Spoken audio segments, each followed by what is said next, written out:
and take 32. Hello, witches, healers, light workers, and magical beings. This is only my probably 30-second take on this video. Natalie will have an awesome blooper wheel. Here we go. Okay, I'm not doing it again, so it's going to be what it's going to be. Welcome back to another episode of Witches of the Moon. We are in season 13. This is week 8, I believe, and we're talking about brews. So, brews, what are they and how do we use them? So we're going to kind of talk a little bit about that. I'm going to talk about some of the history behind witches' brews and that kind of thing, and how they got some of their mystique, if you will, that kind of thing. So I am also going to kind of cross-reference potions, because some people use potions and brews interchangeably. In some cultures or some practices, paths, if you will, there might be a slight difference in how people categorize a brew versus a potion, if you will. But basically, if you look back to the 1600s, where witches or wise women, even wise men, were utilizing a lot of herbal remedies to heal or treat various ailments. Witches were, or women who practiced medicine.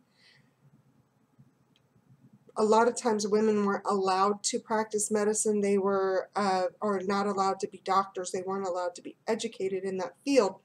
But because of traditions and basically trial and error, I'm sure, to a great degree, learning about different flora and fauna in their communities or in their area, and finding out different plants and herbs that could be used to heal or treat. They might make different concoctions, cook them in certain ways, or add them to water, or brew them in certain manner that would produce a healing property or treatment. Sometimes it just produced hallucinations or put them in a different state of mind to where they didn't feel any pain. Just because a lot of times, a lot of the plants they were utilizing, even though they'd use them in small doses, they were technically poisonous, like your belladonna and foxglove and things of that nature. But those plants, or the properties in those plants that produce the healing effects or the treatment effects, are still widely used in medicine today. Some examples would be like your hyacinth drugs. Try not to say too much, but the drugs that your plants, like, I'm trying to think of which ones used.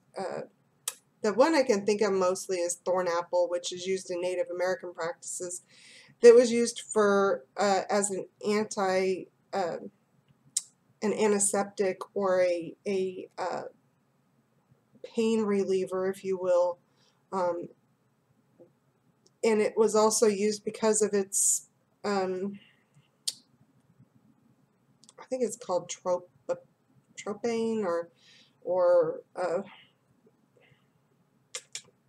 can't think right now. But anyway, it has higher doses of hyacinth, which can cause hallucinations. But it also was used as an anesthetic. It would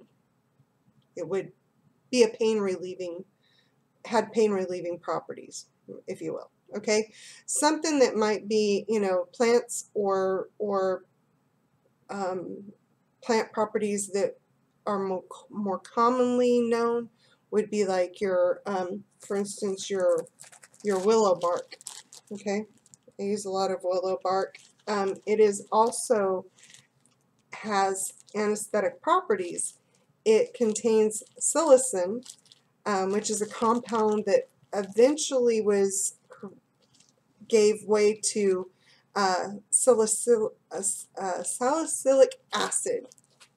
Salicylic acid. Say that 3 times real fast. Which we now know as aspirin. Okay, so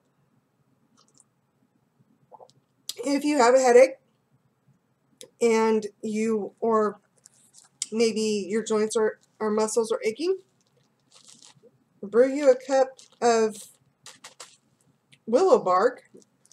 You might want to add it to a few other little ingredients, but it will give you pain relieving properties, and also anti-inflammatory properties, much like aspirin.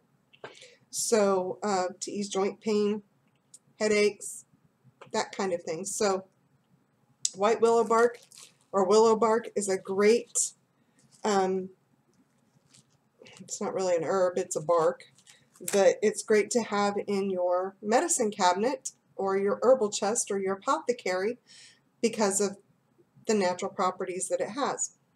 And as I said, brew it. So back in 1600s when they were doing this, a lot of times they were either adding it to water or brewing it in tea. That's why we call brewing tea brewing. Same thing with coffee. We brew tea. And that's probably because it came from, creating a potion or a drink or a brew, a combination of herbs that would, when added to like hot water, it extracts those properties that are healing or treating to give you something that's going to, heal. So that's what they were doing back in 1600s. And these women were, or men even, were considered witches because it's this magical brew and it's healing. And when in reality it's probably something just like some tea. This is my sleep potion tea. This is not mine. I didn't make it. I get it from a friend of mine at near my shop. She's got the Armchair Anthropology Tea Company. But this, I'm an insomniac. I have a very hard time sleeping. She gets wonderful chamomile. I do get chamomile from a friend of mine up in Dallas who's a shaman who grows with Native American practices. But sometimes I'll blend my own teas and I'll, put lavender, chamomile.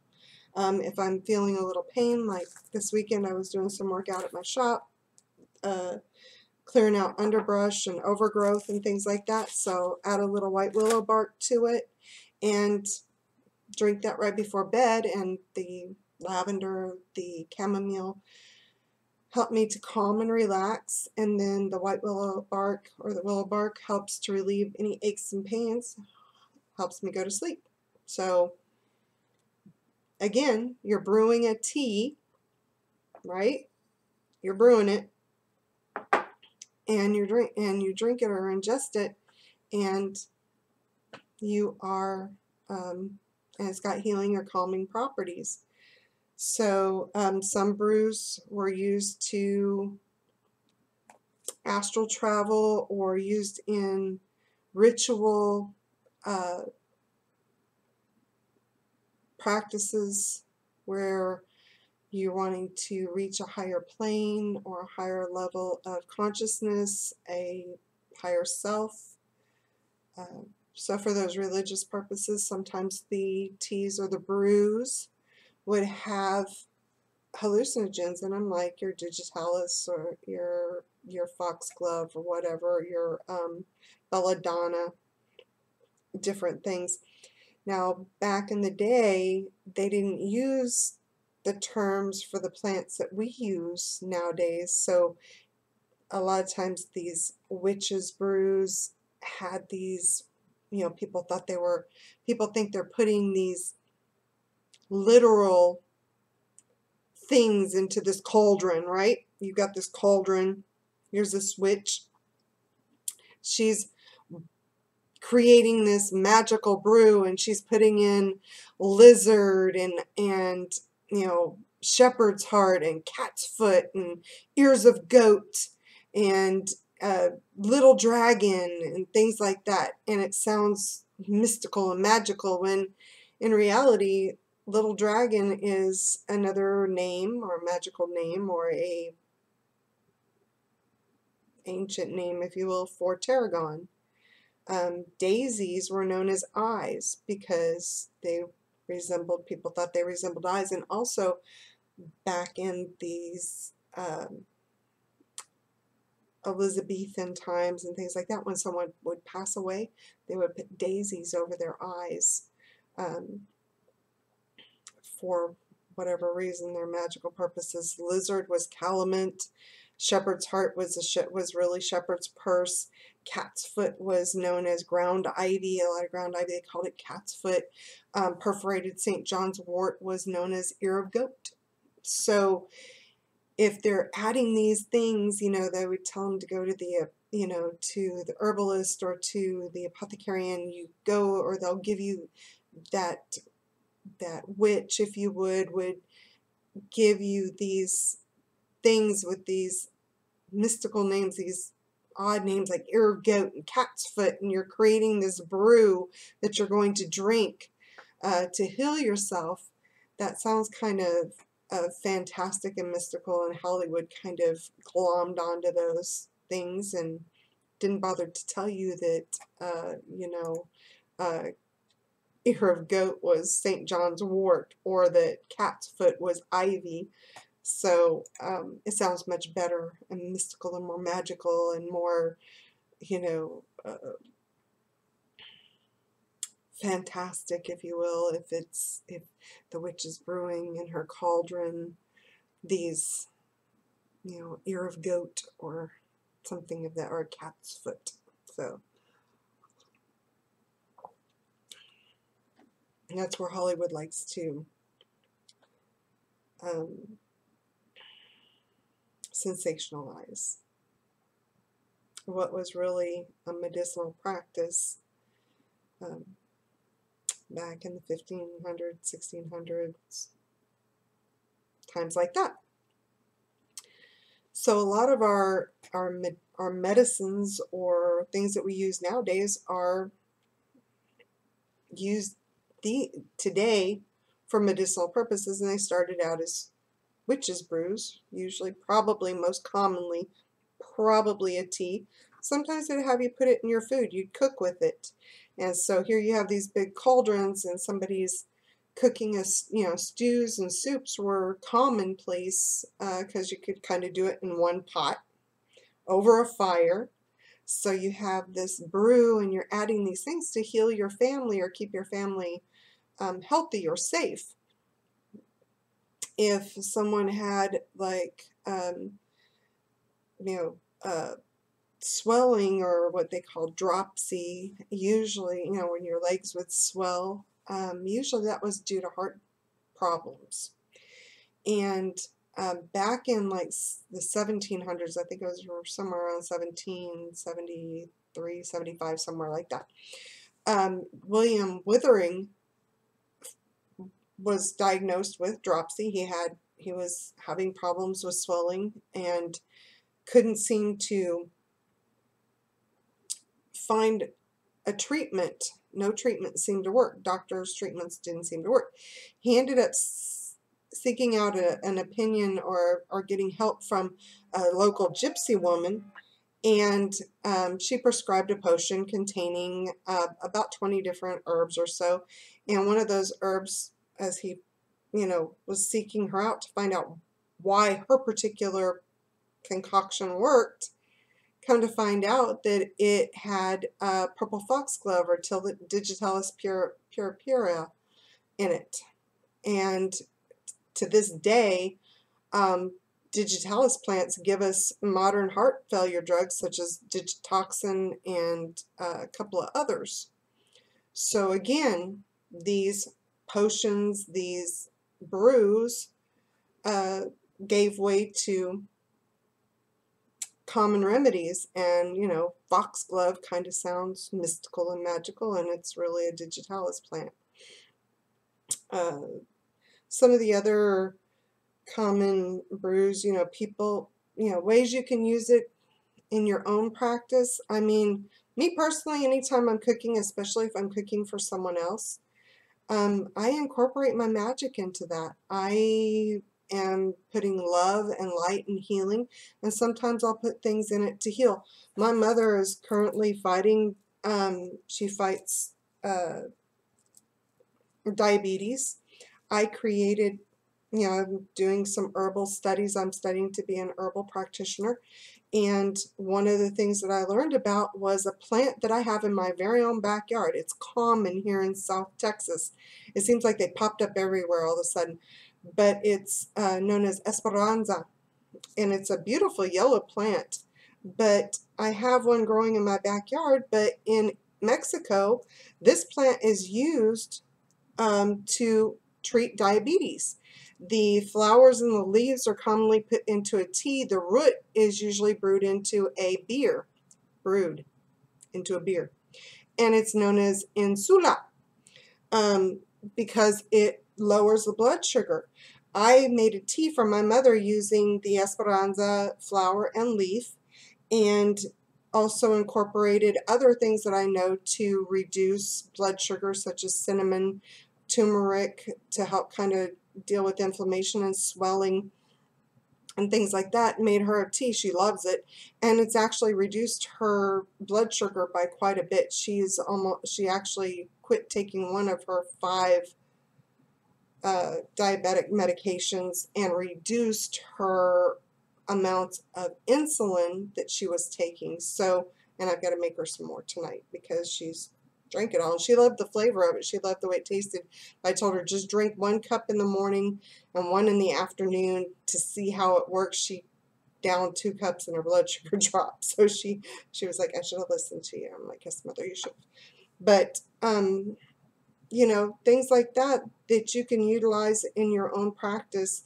Study, make sure if you're going to be using herbs and things of that nature, make sure you are checking to see if there's any interactions between the herbs themselves, and also make sure you look to see if there's any interactions between herbs and medications you may be currently taking.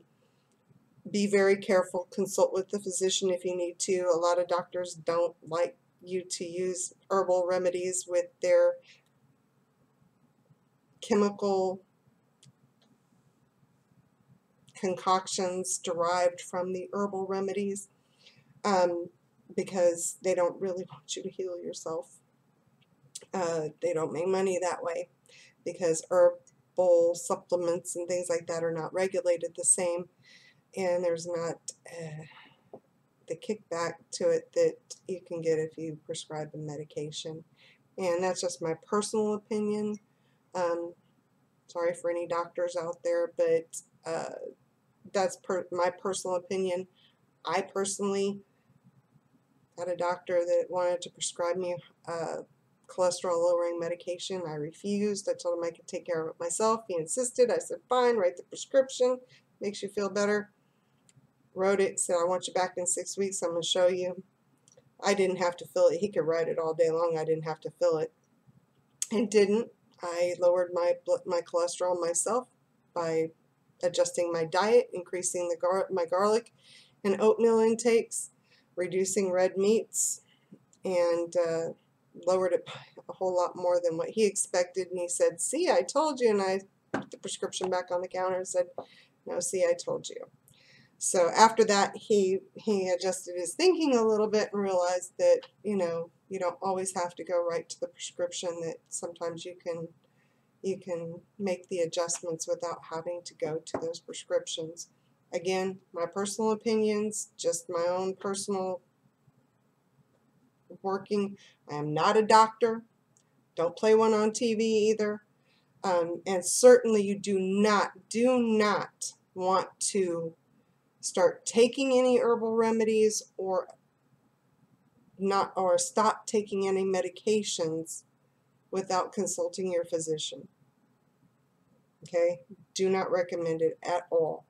But for preventative purposes, for health in general, just like vitamins, they're herbal supplements, things like that, you can start taking things if you know that your family is prone to diabetes, like I did. Brew me a little tea with a little Esperanza in it and some cinnamon every once in a while, especially if I'm going to be eating a lot of refined sugar in my diet, or things that are high in sugars, carbs, things like that. I might brew me a cup of tea with some of the Esperanza and cinnamon in it. As I get older, get the little aches and pains, joints start swelling a little bit, things like that. Add a little more turmeric to my diet, add it to my teas, add it to my food, that kind of thing when I'm cooking. Those are ways. A little more garlic, reduce the cholesterol, a little more oatmeal in my diet, help reduce cholesterol. Those are things that you can do that are preventative measures that can help possibly keep you from having to go on those medications. If you're already on the medications, do not recommend stopping them, or again, if you're going to add any kind of herbal supplements or herbs into your diet, be aware, consult with your doctor. Tell them you want to make some dietary changes, you want to incorporate certain things. How is that going to affect what you're taking? And if you start seeing positive effects where, you're reducing your blood pressure or whatever, can you reduce your medications that the doctor's prescribing, or the dosage amounts? Those are some things you can do. But again, going back to brews and potions, you can just cooking in general for your family. That can be a brew. You can incorporate your magic into that. Tinctures. I make a lot of my own tinctures. Again, to put in teas and things like that. Of course, tinctures are made with alcohol, so you can, put a little bit of the tincture in honey and help prevent or to treat certain symptoms that you might have that are mild. Teas, coffee, put it in your coffee, whatever, to help kind of reduce or prevent certain ailments, treat certain ailments as well. That's about all I have on brews. I hope, brews, potions, again, some people use them interchangeably. Usually potions are more liquidy form of a concoction, if you will. Doesn't necessarily have to be heated or cooked. Some people say they do. Brews usually tend to be thicker or fermented, like beer or coffee or tea, or stews. Some people say they do, some people say they don't. Just really depends upon your practice. Some people, again, use the two terms interchangeably. So, there you have it. I think it depends upon from what region, what your practice path is, history, personal preference, that kind of thing. So hopefully I said some things that have been edifying, and I don't know how entertaining, but I hope you've learned a little something. And if you have any questions, or if you have any comments about how you use brews and potions, or what kind of your favorite brew or potion, please drop it in the comments section. I'd like to hear from you. And if you have any questions, please feel free to ask. If I don't know the answer, I can certainly try to find out for you. And I hope you have a wonderful afternoon or evening or morning, whichever it might be for you when you're watching the video. But either way, I hope that you stay blessed and safe, and blessed be.